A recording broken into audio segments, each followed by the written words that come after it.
at the crossover pro-am. Man, I've been just doing recognizance. They still in our soul, but you are probably just complaining if you refuse to acknowledge it. Many years of rejection and false promises. They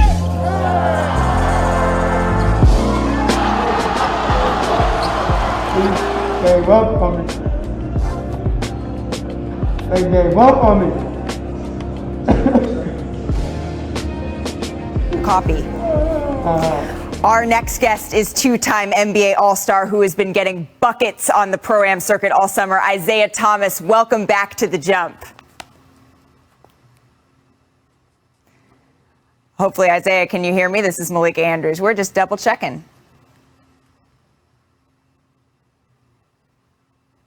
All right. Well, we're having some technical difficulties, and we're hoping we can get back to The Jump. We did it. Our technical difficulties are solved. So our next guest is a two-time NBA All-Star who's been getting buckets on the Pro-Am circuit all summer long. Isaiah Thomas, you can hear me now. Welcome back to The Jump.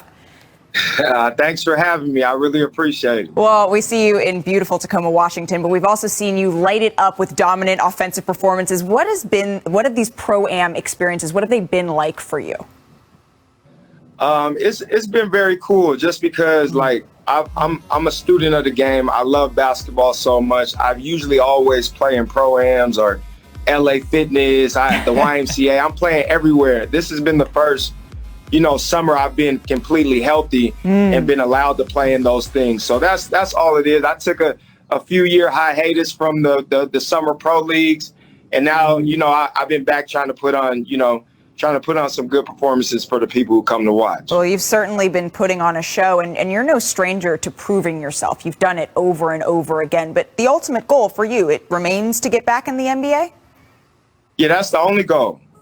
That's the only goal is to be in the NBA and be on the roster. I know I got the talent to do it. Yeah. I'm finally healthy. I'm just, waiting on the opportunity. And I know at some point when it does come, I'm going to take full advantage of it, and I'm going to do it with a smile on my face. So what workouts have you done with NBA teams or NBA players recently, and how did they go?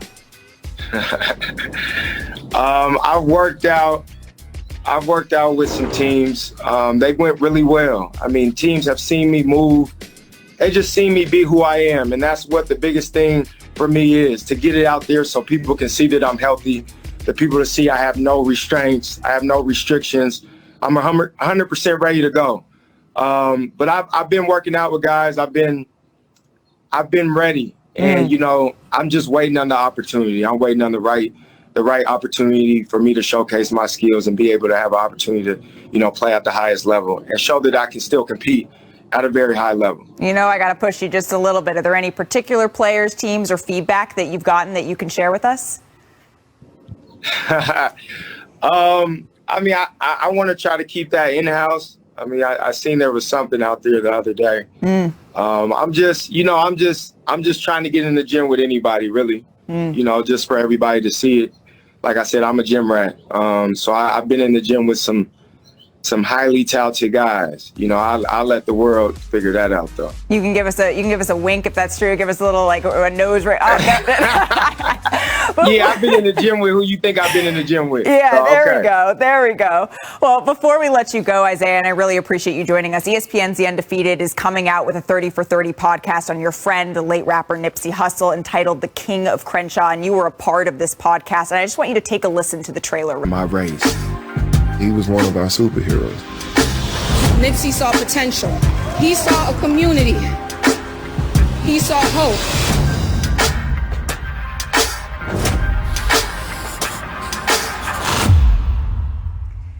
So, Isaiah, when you got drafted, you got a tattoo that reads TMC, the marathon continues. It's a saying, it's a lifestyle that Nipsey instilled in you, and you two were incredibly close. What was that relationship like, and how are you carrying him with you through this chapter of your life and career? Man, I miss my bro. That was one of my dopest friendships that I've had in my life, because it was so real and genuine. We were on the same paths, but like different roads. And I felt like, he was one of the realest people that I've ever been around, that I've ever met, that I've ever conversated with. And I'm just happy to be able to call him a friend. It sucks, it's unfortunate the things that happened to him, But I'm just glad that everybody's giving him the love that he deserves because he was one of a kind. And I think, he was just reaching somewhat of his potential. Like, we only seen a little bit. I think he was going to take over not just the rap game, but the whole world in terms of his inspiration, in terms of, what he stood for. So for me, man, I just try to, keep his name alive. I try to keep his music alive and doing whatever I can to, let the world dig into what he was really about. The marathon is what he is about. It's a lifestyle. It's something that I go about since 2008 when I first met Nipsey. And he's been everything to me, like the most genuine human being that I've ever been around. And I miss my guy. Thank you so much for sharing that with us. I'm really looking forward to hearing the podcast in its totality. And thank you, Isaiah, for joining us. Best of luck going forward. Thank you guys so much. I really appreciate it. You'll see me on the NBA court this year. We'll see you on an NBA court this year. We're going to take that as an IT guarantee. Yeah, that's a guarantee. Well, we need to take a break, but first, here's a name. And in an interview on Draymond's new show, Chips, KD and Draymond both questioned the staff's response to that incident. So, Ramona, what more can you tell us about this back and forth? Well, look, this was a big incident, but I don't know. I was questioning the premise of the question in itself, that the fallout from this was the reason that he left. The whole incident started because Draymond questioned him about leaving, that it was sort of an open secret that KD had been talking about leaving, and that's what Draymond confronted him on. And then one of the things KD says in that comment there, where he says, when I was watching The Last Dance, they had this meeting where Scottie Pippen, when he asked out of the game, and then in the locker room afterwards, everybody said to Scottie, that wasn't cool. Well, the Warriors actually did have a meeting with the six core group of guys, with Kevin Durant, with Steph, with Clay, with Draymond. Everybody was in a room. About a week later, it was out on the road, and I think they got together and they had a big meeting, and they did hash that all out. It wasn't in front of the entire locker room, but the six core guys, they did get in a room and talk about it afterwards. So I think the whole premise of that setup was a little off. It feels like the whole fight started because Draymond said to KD, why are you leaving? Right. Yeah. Look, the thing that I find kind of curious about it, and I love the fact that they're having this conversation, because this is, when you look at the history of basketball, this is one of those things that people are always going to point to. Right. But my thing is this, is that was expected. Like, you need a coach and you need a GM or the president to step in when there's something happens. And so when you look at players and you say, like, well, only people that can fix this are me and KD. Well, you guys had plenty of months to fix it. So, like, obviously you're saying that them stepping in and what they should do in a managerial position, and then you're saying, well, the only people that can fix it, but then you guys didn't fix it because he still ended up leaving. So I just feel like kind of passing the blame is like, well, it wasn't what I said. It wasn't your free agency. It was the way that management handled this. And I think that that's just kind of difficult to put it all on everybody. I think there was a lot of equal parts there. Perk? Well, I'm confused as usual. I mean, I thought the interview was great, 30 minutes of it. But here's the thing, right? I've been around. I played with a lot of Hall of Famers. I've been in a lot of locker rooms where guys actually got into it and guys actually got into fights. Hell, I done got into fights. And you talk it out and you move on, but it's part of it, right? You have a group of guys that be around each other for a long, extended period of time. At times, you're going to get tired of one another. The only thing that I didn't like about this whole interview is that KD and Draymond didn't hold themselves accountable. Like, this was an argument between those two. Like, Bob Myers and Steve Kerr didn't have a meeting with Draymond to encourage him to call Kevin Durant out of his name. I mean, at the end of the day, my kids, I have a 9-year-old and I have a 13-year-old. They argue, they come trying to fuss and tell on each other and tell me what's going on. And guess what I tell them? I don't want to hear it. Y'all figure it out, because I don't want to figure out everything. I don't want to hear y'all arguing, but y'all figure it out. So at the end of the day, that's the only part I didn't like, is that those two didn't hold themselves accountable. Like, and all Bob Myers and Steve Kerr tried to do was hash it out. I mean, asking Draymond to apologize for calling another grown man out of his name, I don't see anything wrong with that. Yeah, and look, that wasn't the first time that Draymond, and look, his passion is something that is undeniable. And talked about it. And talked about, like, he knows that that's his strength, but at times he has to be able to dial that in, and that was one of those moments, but you understand it. My thing is this. I got into an actual fist fight with Kenyon Martin when I was a rookie, and he was a vet, and it wasn't the smartest thing I ever did. But I would have taken Kmart. 100%. Luckily, Aaron Williams grabbed Kmart, and then I ended up punching Aaron Williams. I'm sorry about that, Adrian. And so, but the next day, Byron Scott brings us into the office and it's like, what's going on? Like, you're a rookie, you're a second-year player, you guys are our wings, like, what's going on? And it was like, we explained it, we hashed it out, and then we became stronger and closer for it because we understood that we were willing to go that next level. I'm not saying that situation had to dial in here, but to have management bring in players that have a scuffle, that is not unusual. To have you apologize, or if you were the one that was in the wrong, if you're not going to apologize or at least show some regret, then there's probably going to be a suspension and then we move on. So it's tough to say in hindsight this was their fault, but without them taking ownership. That was the one thing. The lack of accountability on their parts for the argument is kind of discerning. Well, here's the question that I have.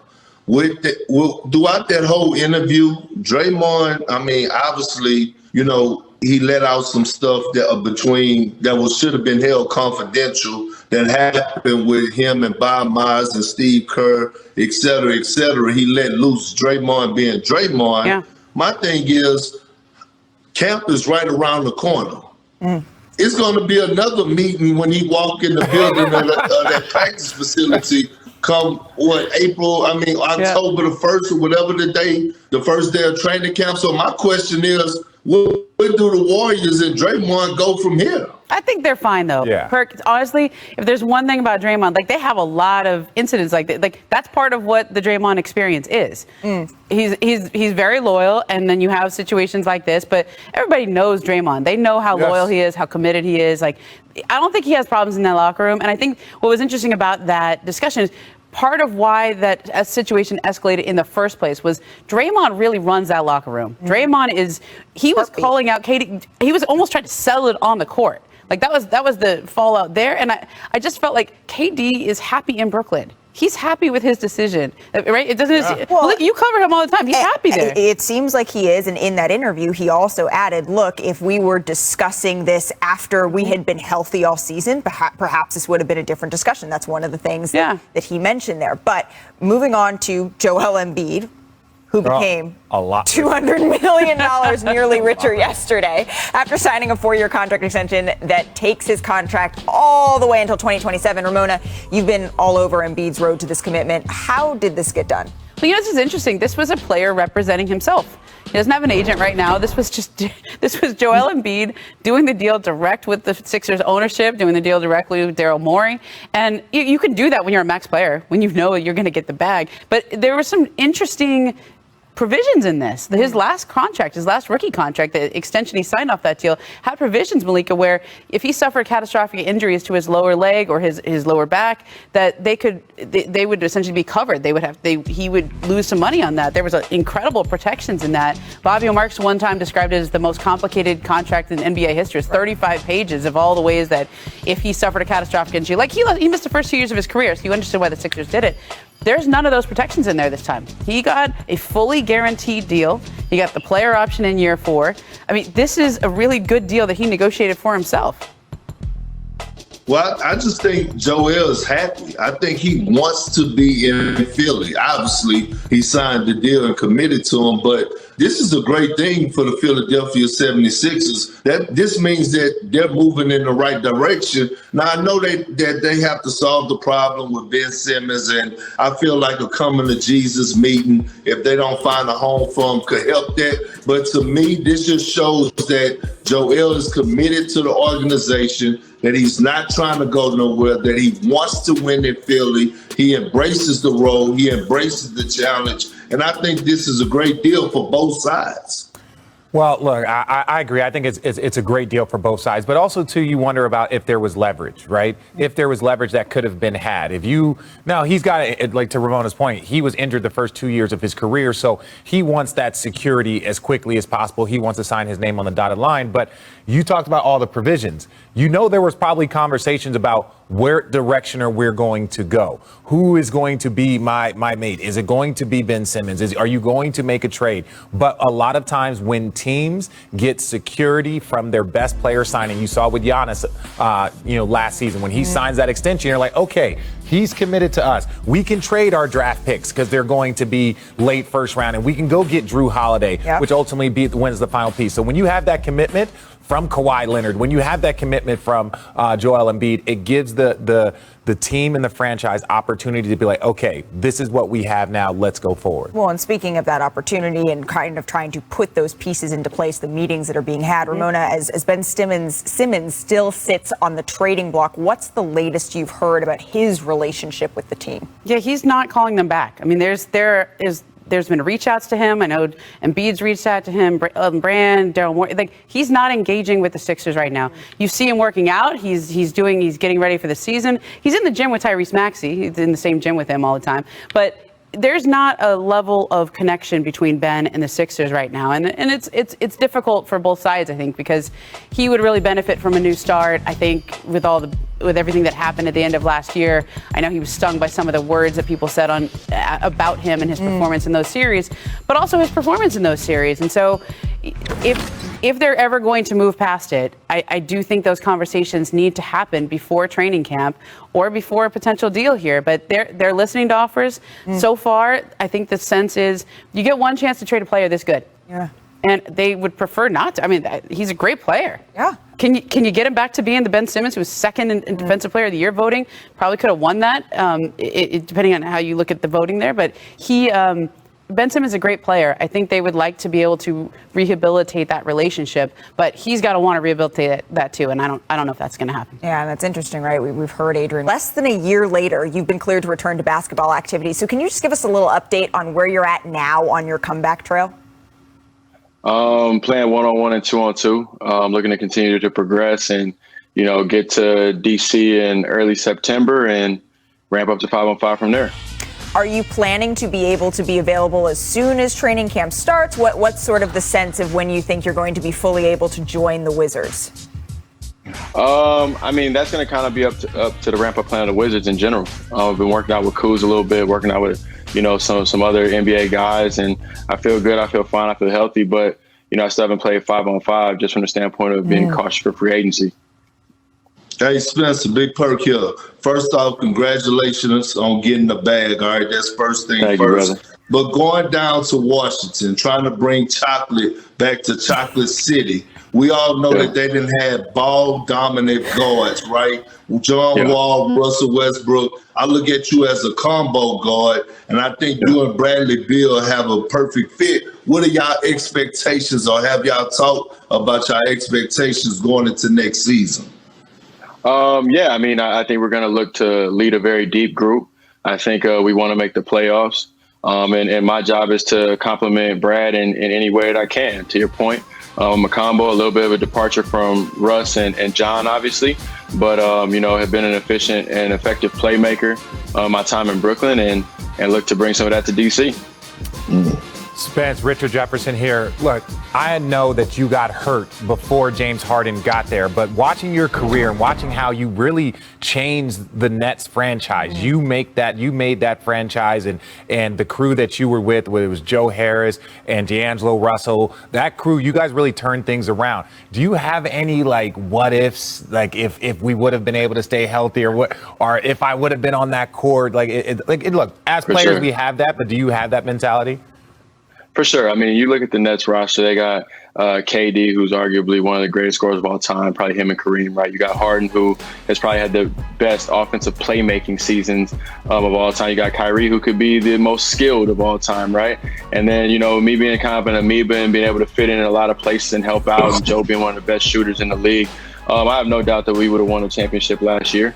Obviously, that just wasn't in the cards for us.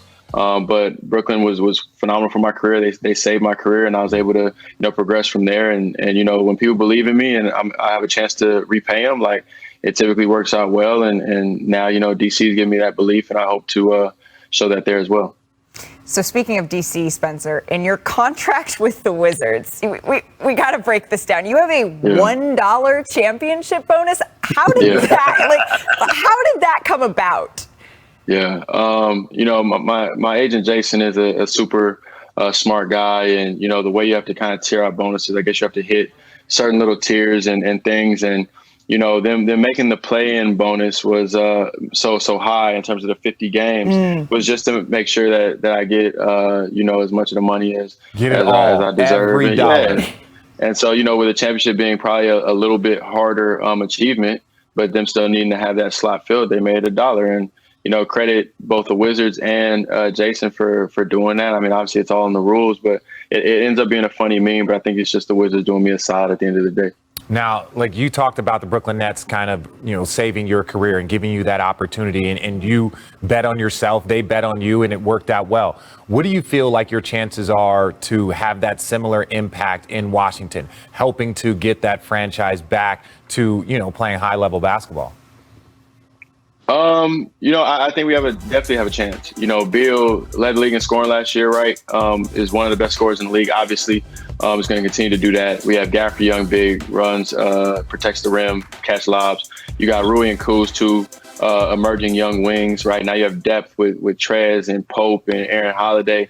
And obviously, if I come back in 19-20 form, and then I'm able to, spread the ball around as well as be an efficient scorer, whether, attacking the basket, getting to the line, et cetera, then we have a chance. I mean, anytime you have Bill on your team, you're going to have a puncher's chance as long as everybody does their job and we can defend it at least a decent level. Hey Spence, I tore my ACL while I was playing too, and I wanted to get your thoughts on it. Being sidelined for an extended period of time, not being able to play the game that you love so much, you have different thoughts that goes through your head, and you have a different type of appreciation for the game when you come back. I want to know, how tough was it through the process of you actually rehabbing, and how eager you were to want to get back on the floor? Oh, super eager. I mean, anytime you have a game taken away from you, you're excited to get back, as you said. I mean, you're hungry. Having been through a worse injury in terms of my ACL reconstruction in college, which was extremely hard, and not having a partial, obviously I was in a situation where I felt like I should, come back extremely quickly, and I wanted to play in the championship game. I wanted to be a part of the run and do special things. So that was the focus the entire time. It was never missing the entire year, but it's the cards that ended up being dealt at the end of the day. Spencer, we can't wait to watch you with the Wizards. It's really been a treat to kind of hear about your journey. I know you worked so incredibly hard, and you were so ahead of schedule sort of every step of the way in this recovery, and that's really a testament to your work ethic. Thank you so much for joining us. Carmelo Anthony, the third overall pick in the 2003 NBA draft, and after LeBron James went first overall to the Cavs, the Pistons went with Darko Milicic over Carmelo Anthony for the second pick. Here's Melo on basketball's Showtime's All the Smoke podcast. Like, to this day, I still think about that. Really? Yeah, hell yeah. Because I'm like, they promised me. You know what I'm saying? Yo, we taking you. We taking you. Did they? I'm talking all the way up to draft day. You understand? We taking you. So in my mind, I'm like, I'm going to Detroit. And then they won it. You know what I'm saying? Like, if I'm there, I think they win another one. I think so too. You know what I'm saying? Like, I wouldn't jump out there so we 3P football. I think we go back to back. So, Perk, let's play a little what if. What if Carmelo had went to the Pistons? He'd have 2 rings. It's no doubt in my mind. I think when you look at, the culture that Detroit had before Melo was drafted in 2003, and if they would have took him with the number 2 pick, they would have won it that year, and I thought they would have repeated. And then all of a sudden, you got a young guy that has been around a great group of vets like Chauncey Billups, Rip Hamilton, Tayshaun Prince, Ben Wallace, Rasheed Wallace, Lindsey Hunter, guys that are the pros to teach them how to be a true professional. everyone knew how talented Carmelo was. I mean, he was just coming off a national championship with Syracuse, and now, because we all have to remember with that Detroit team, they had like a 4 or 5 year run where they were actually a top seed in the Eastern Conference and a top team in the NBA. So at some point, Chauncey and them could have handed the keys over to Carmelo, and the team and that franchise would have been in good hands. And look, they still would have been eye candy. Who knows who would have came to Detroit to play with Carmelo? We might be talking about Melo as a guy that started his career with Detroit and finished his career with Detroit. What do you think, Richard? I hate what-if games. This is literally my least favorite, because let's take it a little bit on the history Who lesson. cares? Listen, Who cares? You hush your mouth. Listen, when they drafted Tayshaun Prince the year before. Now, I played against them in the conference finals the year before Carmelo got drafted. Tayshaun Prince played great. Do you know what they were lacking? They were lacking a power forward. And so what did they do? They went out and they drafted Darko, right? That they could have drafted Chris Bosh. They could have drafted a number of people.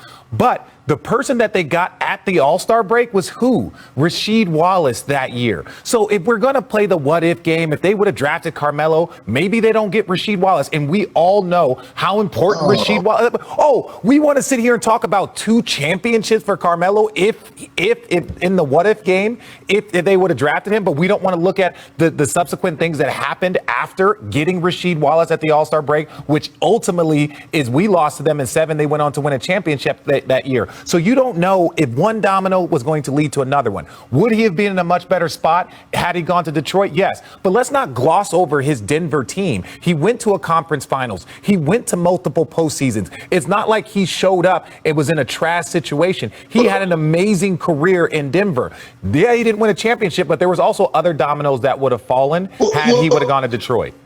Well, first of all, me and Malika are not glossing over his Denver years. He the one brought it up on all the smoke, and we're just talking about it. He said that he still think about that to this day. They asked him about if he was the number 2 pick about going to Pistons. We didn't come up with it, Richard. We're just piggybacking off of something that Carmelo said. So don't be coming on here with that sassy attitude. Why are you yelling? Listen. Don't come on here with that sassy attitude towards me and Malika talking about what if and we playing a what if game. We're playing it because Carmelo brought it up on all the smoke.